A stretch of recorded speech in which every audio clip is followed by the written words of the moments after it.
Voilà. L'autre point d'actualité, c'est évidemment la crise que vivent les Girondins de Bordeaux, qui sont pour l'instant relégués en national avant de connaître peut-être pire, on verra ça début juillet. Hier, Gérard Lopez a fait une interview sur Rotten Régal.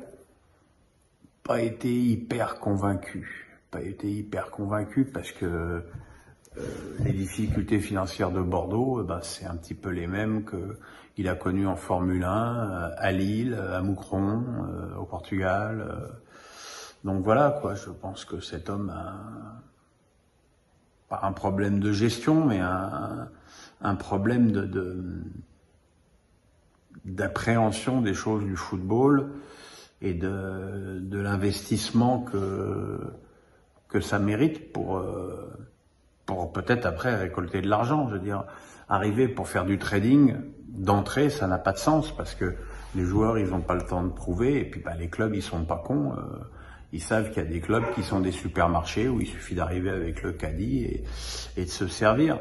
Donc voilà, ce qui est sûr, c'est que le discours de Gérard Lopez était, je dirais, de façade optimiste.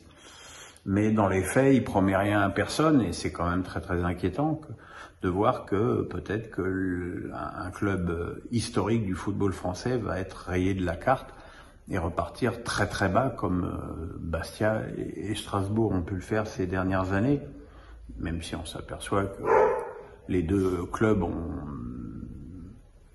ont su ressusciter. Mais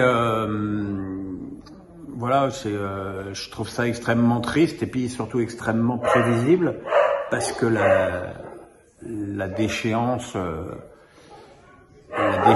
sportive n'est que la conséquence de la déchéance financière.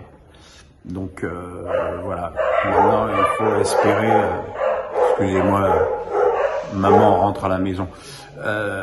Il faut espérer que ça va s'arranger, même si je suis pas follement optimiste.